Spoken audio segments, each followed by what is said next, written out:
My name is Angelica, and since the day Sarah left her parents' house, leaving behind an empty room that has hardly changed since her childhood, my existence within these walls has ceased to be invisible, but not in the way I once hoped for. Mom and Dad seemed to finally realize that there was still a child in their house, but instead of showing me the warmth I craved, they only found comfort in my presence, an opportunity to shift the cares that had previously been assigned to an older sister onto someone else. "Have you dusted the bookshelves?" Mom asked, glancing around the living room where I had just finished mopping the floor. I nodded silently, not looking up from ironing the clothes, but she came closer anyway and ran her finger along the edge of the bookcase, as if testing my honesty. "Okay, but be careful. There's still some left in the corner." I didn't say anything, just took a rag and walked it over the indicated place, although I knew that even if I cleaned the house to a dazzling shine, there would always be something that I didn't do well enough. Now that Sarah was gone, I didn't just feel like the last in the family. I felt like a shadow who, nevertheless, was obliged to perform certain functions. Lessons faded into the background. Rare meetings with friends became a privilege that I had no right to until all the assigned tasks were completed. "You do realize that we work all day, right?" My father explained with forced patience when I tried to object. "We're getting tired. Someone has to help in the house. Is it really that much to ask?" That was usually the end of the conversation. I tried to find comfort from my grandparents, but they could only throw up their hands. They were still my island of warmth and love, but even they couldn't change the established order of things. "Be patient, dear," Grandma would say, stroking my hair when I went to complain about the endless housework. "Time will put everything in its place." But no matter how much time passed, it seemed that my place had long been determined, to be a shadow, to take care of the house, to fulfill other people's duties, not to expect gratitude. I began to notice that even my parents were saying my name less often than before. "Angelica, do this, Angelica, take that away," and never just "Angelica," without an order, without a demand. I was 14 when I finally realized that expecting love from my parents was a waste of energy. One evening, when I came home after school, hoping to at least get some rest before plunging back into the endless list of responsibilities, my mother met me with a displeased face. "Where have you been?" "At school, and then at Grandma's, as always," I replied, even though I knew that wasn't the point. "Why isn't the bed made?" I involuntarily clenched my fists, trying to stay calm. "I thought I'd do my homework first." "Did you think?" Mom chuckled. "No, Angelica, you don't have to think, you have to do. You're already 14, you're not a little girl. If you live here, act like an adult."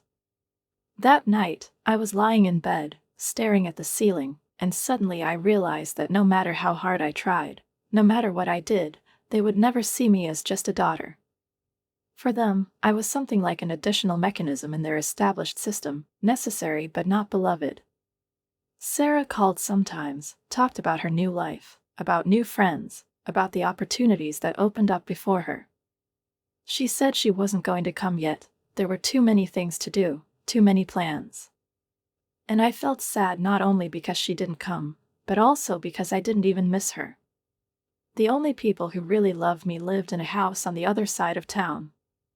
I spent all my free time with my grandparents, as much as possible, but every evening I had to return to the house, which never became my home. As the months passed, I almost came to terms with this state of affairs, until one day I heard my parents talking behind a closed door. "Have you ever thought that Angelica could stay with your parents?" "What is it?" my father asked, and my stomach turned cold. "You're crazy." Mom was indignant. "What will people think? We can't just give the baby away." "But you say yourself that she's better off there. And it would be easier for us." My heart started beating faster. I knew I shouldn't eavesdrop, but I couldn't bring myself to leave. "No," Mom said firmly. "She lives with us, period." I didn't know how to feel. They weren't happy with my presence, but they couldn't get rid of me either, because it would ruin their reputation. At that moment, I realized, I'm not just a random kid in this family. I am their mistake, which they cannot get rid of, but they also do not want to accept it. By the age of 14, I had switched from cleaning to cooking. It was not a gradual transition. One day, Mom just stopped cooking dinner. "You're old enough," she announced, placing a pot of dry pasta and a jar of tomato sauce in front of me. "We expect dinner to be ready by the time we get back from work." That first night, I made spaghetti. They were slightly overcooked, but edible. My parents ate in silence, showing neither approval nor displeasure, and then my father looked up from his plate. "Try something with chicken tomorrow," he said. His tone made it clear that this was not a suggestion. Since then, the kitchen has become my new workplace. I studied cookbooks, looked at recipes, and tried to cook in a way that pleased my parents, but there was no praise. If the food was delicious, they just ate without saying a word, and if I was wrong, Mom would sigh and shrug her shoulders, as if she didn't expect anything better from me. "I should have watched more closely," she said, pouring the failed sauce into the sink. I stopped waiting for their recognition, but the hope of approval smoldered somewhere deep inside, despite all my attempts to stifle it. My only escape was college dreams. Every night, after I finished washing the dishes and checking if I had left any stains, I went to my room and opened my laptop. I browsed university websites, imagining myself walking around different campuses, away from endless chores and cold silence. I thought that if I studied hard, if I got excellent grades, if I became the best, I would have a chance to get out of here and start a life in which I would be more than just a comfortable shadow for my family. Then, when I was 16, Sarah came home with the news that changed everything. She jumped through the front door one Sunday morning, beaming with happiness, dragging a tall, well-dressed man with a confident smile. "Mom, Dad," she squealed, squeezing his hand. "This is Gaston. We're engaged." You'd think someone had just announced a lottery win. My parents literally jumped out of their seats. My mother was crying with joy, and my father was already taking out his phone to call his relatives. At that moment, for the first time, I saw genuine excitement, delight, and happiness in their eyes, which I had never been able to evoke in them. "We'll pay for everything," said Mom, hugging Sarah. "Our first daughter's wedding should be perfect." The preparations for the wedding consumed our house for several months. Every conversation at the family table revolved around the choice of colors, the guest list, and the venue of the celebration. The money seemed to flow like a river: designer dresses, premium suppliers, a huge hall decorated in such a way that it resembled a royal palace. I watched this from the sidelines, holding my breath, counting how many times one could pay for a year of college tuition for just this dinner for 100 guests. My grandparents attended the wedding, but they seemed uncomfortable with all the extravagance. I noticed Grandma frowning at the ice sculpture, which probably cost more than a semester of university tuition. Grandpa just shook his head at the champagne fountain, but they kept their thoughts to themselves. 2 years later, I was sitting at our dinner table with 3 college acceptance letters in front of me. After many years of playing Cinderella, while remaining an excellent student, I was accepted into all my best options. My heart started beating when I told my parents the good news. "It feels good," Mom said without looking up from her plate. "But we can't pay for it. We spent all our savings on your sister's wedding, even took out a loan for it. There's nothing left for college." I froze. My chest tightened painfully, but I was still trying to find a shred of hope. "But you paid for Sarah's college." I stammered, but Mom just shrugged. "It was different," she said calmly. "We saw potential in her." The silence at the dinner table was deafening. I sat there, unable to say a word. The enrollment letters suddenly felt heavy in my hands, as if their weight reflected shattered dreams that no longer made sense. My parents continued to eat, ignoring me, as if they hadn't just smashed everything I'd been trying to achieve for so long. "You need to get a job," my father added between bites. Save up some money, take out a student loan. That's what responsible adults do. I slowly got up from the table without any apologies, without saying another word, something I had never dared to do before. My hands were shaking as I grabbed my phone and pressed the only number that knew what my pain sounded like. A few minutes later, I walked through their familiar front door. Tears streamed down my face as my grandmother hugged me, wrapping me in the warmth I needed so much. "Oh, my darling," she whispered, stroking my hair as I told them everything between sobs. Grandpa's face became stern as he listened, but there was a glimmer in his eyes that I couldn't read. When I finished, they looked at each other, and there was more than just sympathy in their gazes. It was a decision. "Angelica," my grandfather said, taking my hand. "We've been waiting for something like this." I frowned, trying to figure out what he meant. "What do you mean?" "We've been watching how they've treated you all these years," Grandma explained quietly. "We saw how they spent money on Sarah's education, on her wedding, on expensive things, on useless luxuries, and we knew that at some point they might do this to you." Grandpa silently got up and went to his office. I heard a drawer creak, the sound of thick paper being moved by dry, confident hands. When he returned, he was holding a thick folder with neatly folded documents in his hands. "We've been saving for your education since the day you were born," he said, opening the folder and showing me the bank statements. The numbers on them were impressive. "You can choose any of the 3 colleges that have accepted you. There is money." I closed my eyes, feeling tears burn my eyelids. All this time, I was afraid that my dream would come crashing down, that I would have to accept the fate of my family, that I would forever look for ways to please people who never loved me the way they should have. But Grandma and Grandpa, they always thought of me. They knew this day would come. That evening, I returned home and packed my things. Not everything, but only what I really needed.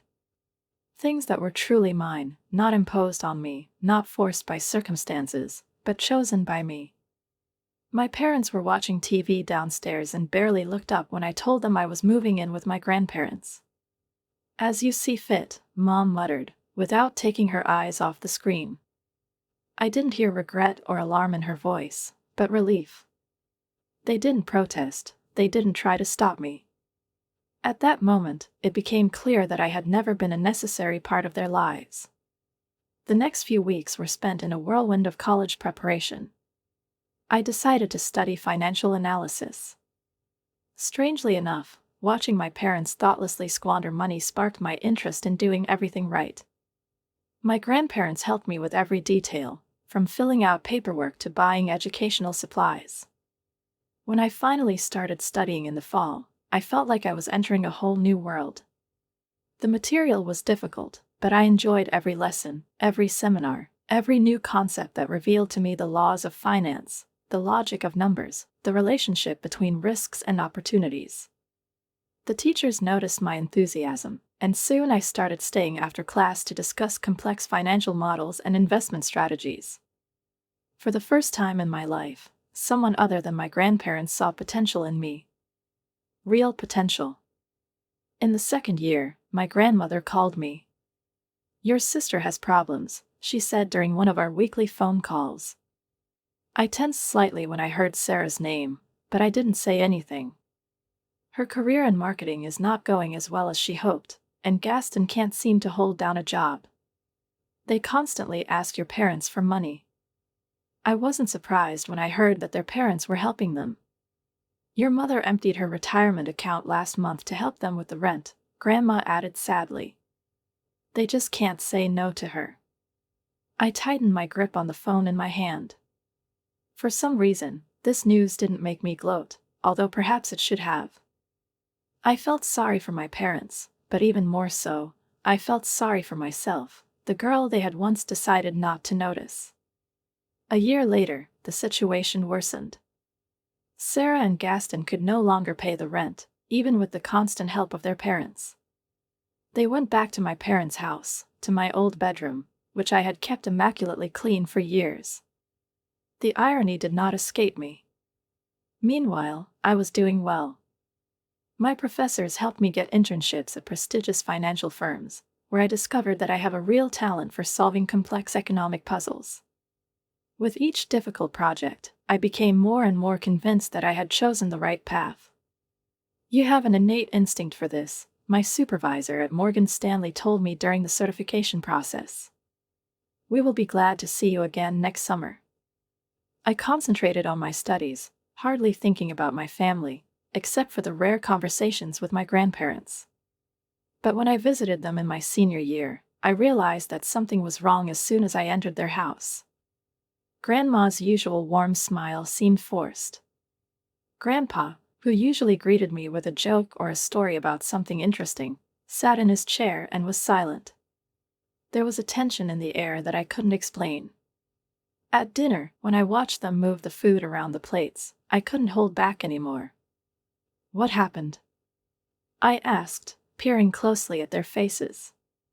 They froze, as if they hoped I wouldn't ask, but I knew them too well. And don't tell me it's nothing. I can see that something is bothering you. They exchanged that look I'd seen too many times before. The one that meant they were trying to protect me from something I might not want to hear. Finally, my grandfather spoke, his voice unusually tired, as if this conversation had been bothering him for several days. Your parents came to see us last week, he said, without looking up from his folded hands on the table. I frowned, feeling anxiety rising inside me. They wanted their inheritance early, he added, sighing heavily. What do you mean? I asked, putting down my fork. Grandma shook her head, her lips pressed into a thin line, as if she was trying to contain her emotions. They have problems with banks, she explained. Multiple loans, credit card debt. They said they needed $200,000 to avoid bankruptcy. I felt my stomach turn cold. And you gave them to them? Anger rang in my voice, and I didn't even try to hide it. Grandpa nodded. We had to, Angelica. They are still our daughter and our son-in-law, no matter what. I stared at him in disbelief. It was most of our savings, but most of your savings. I said, feeling the blood rush to my cheeks. After everything they've done? After they continue to indulge in Sarah's irresponsible behavior? After the way they treated me? My dear, Grandma reached across the table and squeezed my hand in her warm, wrinkled palms. We know you're angry, but what's done is done. Everything will be fine. But I kept getting angry. My parents, who never had the money for my education, who treated me like a servant without even thinking about the consequences, now had the audacity to demand money from the only people who ever truly cared about me, all because they couldn't say no to Sarah and they couldn't manage their finances. My hard work has paid off. After graduating from university, with excellent recommendations from professors and impressive internship experience, I got a position at one of the leading financial companies in the city. The starting salary was more than I could ever have imagined. I rented a modest studio apartment, nothing special, but it was clean, safe and, most importantly, it was my own space. Every morning I woke up feeling grateful that I didn't have to cook breakfast for anyone but myself. My career has flourished. I threw myself into each new challenge, eagerly solving complex financial puzzles, receiving promotions and bonuses that seemed unattainable to me in my youth. Over the course of several years, I have accumulated enough funds for a down payment on my own housing. The day I signed the mortgage paperwork, I couldn't help but think about my parents and Sarah, how they'd never managed their money well enough to afford something like this. Not that I cared about their opinion, but they didn't know anything about my success. We hadn't talked in years. And then the bell rang, which changed everything.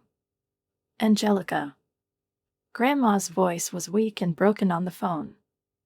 I knew immediately that something was wrong. Grandpa, he had a massive heart attack. He couldn't stand it, her voice was trembling. I don't remember how I got to the hospital, but when I entered the room, he was gone. His grandmother, who held his hand for the last few minutes of his life, looked as if a part of herself had gone with him. She didn't cry, just stared at one point in front of her while I hugged her, feeling something break inside me. Less than 2 months later, she followed him. I was organizing a funeral when I heard a familiar voice behind me.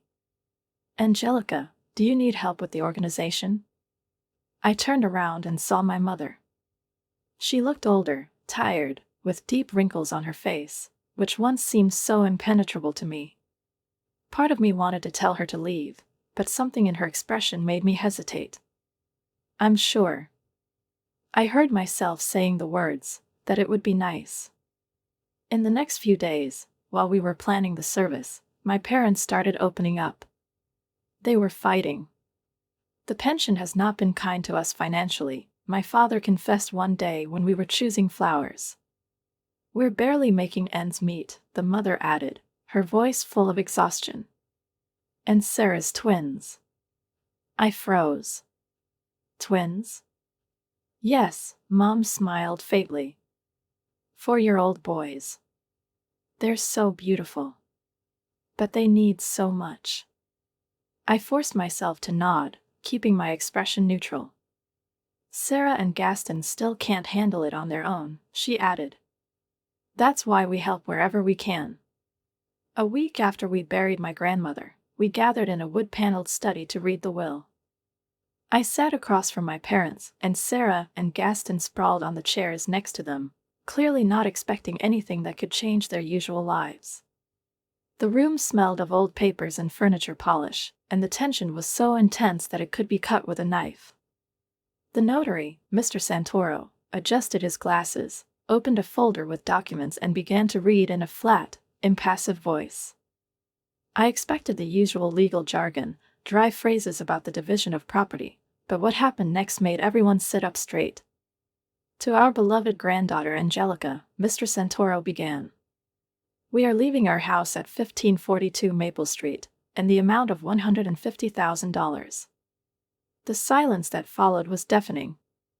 I heard Sarah suck in a sharp breath, her mouth opened in silent protest, and her mother grabbed her father's arm so hard that her knuckles turned white. Mr. Santoro cleared his throat and continued. "And also a personal note from Mr. Reeve to his daughter Ilaria." He looked up and looked at my mother before reading out, "Ilaria, remember that we gave you $200,000 when you needed it the most. This is our last decision, and we hope that you will respect it as we have respected your needs." My mother's face turned red at first, then pale. My father stared at the floor while Sarah and Gaston exchanged worried glances. They clearly hadn't expected this turn of events. When the notary finished and collected the papers, my parents did not linger, but as soon as I went out to the parking lot, they came up to me. The competent demeanor they had shown during the funeral arrangements had disappeared, replaced by something almost desperate. "Angelica, dear," Mom spoke first, her voice trembled slightly. "You have to understand, we always thought we'd inherit the house. We were counting on it." "We're fighting," my father added, running a hand through his gray hair. "The mortgage, Sarah's family expenses, we could really use this house." I looked at them both, remembering all the years of neglect, their constant reminders that I was not a welcome child, their refusal to help me with my education, their coldness, their expectation that I would just be a convenient figure in their lives. "No," I said firmly. "My house. This is what Grandma and Grandpa wanted." They kept begging, following me to the car, but I stood my ground. Sarah joined them, her voice trembling with indignation. "Boys need a yard to play in. How can you be so selfish?" But I just got in the car and drove away. A week later, my phone rang. It was my mother. "Angelica," her voice was strangely soft. "Why don't you come over for dinner?" Something in her tone sounded different, humble, perhaps. Against my better judgment, I agreed. Driving up to my childhood home, I felt like it was like traveling through time, except everything looked more shabby than I remembered. The paint was peeling, the drain pipes sagged, and the once immaculate lawn became uneven and overgrown. The inside of the house was crowded but clean. Sarah's twins, Tommy and Jake, ran around the living room in circles while Gaston unsuccessfully tried to calm them down. They were cute. They had Sarah's eyes and Gaston's curly hair. Angelica. My mother smiled and pulled me into an awkward hug. We've made your favorite roast. I blinked, barely able to contain my confusion. It's not my favorite dish, I said automatically. This is Sarah's favorite dish. There was an awkward silence, which was broken by my father clearing his throat. Well, what's your favorite? He asked. We would love to know. And surprisingly, they seemed genuinely interested. At dinner, they asked about my job, my apartment, my hobbies. They actually listened when I talked about my work in finance, although I could tell that most of it flew past their ears. This dinner led to another one. Then to another one. Soon I joined them for the holidays, bringing gifts for the twins, sometimes even helping Sarah with their homework, and when my parents said the house needed renovation, I found myself offering them my help almost without thinking. I paid for a new roof, fixed the heating system, repainted the facade. Every time I wrote a check, my parents cried with gratitude. You're too kind to us, my mom said, hugging me. We don't deserve this. You're right, I thought, but I never said it out loud, because despite everything, despite years of pain, neglect, and indifference, some small part of me still wanted to believe that people could change. As the years passed, my career continued to flourish. Each promotion brought new opportunities, and my investment portfolio grew significantly. Meanwhile, my relationship with my parents seemed to be strengthening. They were getting older, both were already over 70, and I caught myself thinking that I wanted to do something meaningful for them. I've been thinking, I said one Sunday at dinner, watching my father struggle to get up from his chair. This house is no longer suitable for you. I want to buy you a new one. Something one-story, with a beautiful garden, but easier to care for. Something convenient for retirement years. Their reaction surprised me. Real tears of joy. We spent several weeks searching for the perfect location and finally found it, a beautiful ranch-style house in a quiet neighborhood with wide doorways and no stairs. After I signed all the documents and closed my checkbook, my parents couldn't stop talking about how happy they were. We should have a real housewarming party, my father declared. Let's get everything organized, it's the least we can do. That would be great, I agreed, planning to give them the documents for the house during the celebration. Just let me know when. Weeks have passed. I was busy at work, but I was still waiting for an invitation. When nothing came, I started asking about the date. Oh, we're still planning, Mom said. You know it takes time. We want everything to be perfect. We'll let you know soon, my father added. Something about their vague answers got me hooked. One evening, after another evasive conversation with my mom, I typed Sarah's name into the Facebook search without realizing what I was doing. I hadn't visited her profile in years, and we weren't connected on any social media, but the page was open. It was posted just a few hours ago. I'm so excited about Mom and Dad's housewarming party this Saturday. The house is great, I can't wait to celebrate with everyone. I froze, reading the text. There were dozens of comments from relatives and friends under the post, all confirming their presence. The photos show how decorations are installed and catering companies are booked. It wasn't a last-minute meeting. This has been planned for several weeks.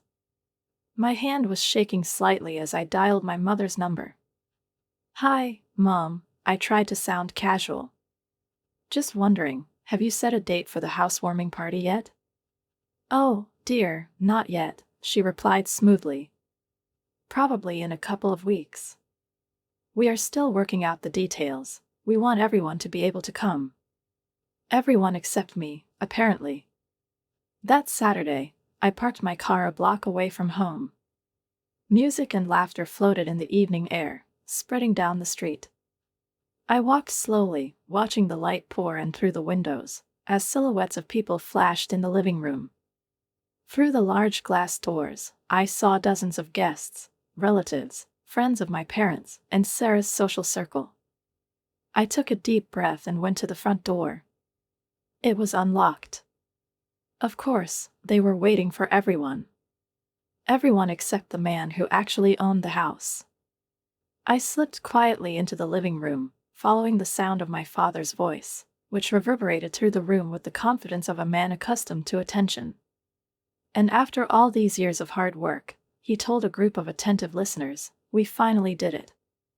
We bought the house of our dreams. And don't forget about Sarah, Mom added proudly. She helped so much with the down payment. Such a wonderful daughter, always takes care of her parents. Unlike some people, someone commented with a slight grin. You know, Mom continued, clearly enjoying the moment, our youngest daughter doesn't help us at all. She's probably too busy with her career to take care of her family. I stood in the doorway, and the heat rose to my face as I watched this performance, played out so flawlessly that, without knowing the whole truth, one could really believe that my parents were victims of the indifference of an ungrateful child. Sarah was beaming next to them. Her 7-year-old twins were running between the guests, giving out joyful shouts, and I watched them having fun in the house I bought, in a house that was, according to all the documents, mine. Actually, I said loudly, making everyone jump in surprise, I think it's the other way around. The color drained from my parents' faces, the guests turned around, and whispers swept through the crowd. Angelica. The father recovered first, smiling tightly. What a surprise. I'm sure that's true, I replied, entering the room, especially since you forgot to invite me to a housewarming party at the house I bought. A dead silence hung in the room.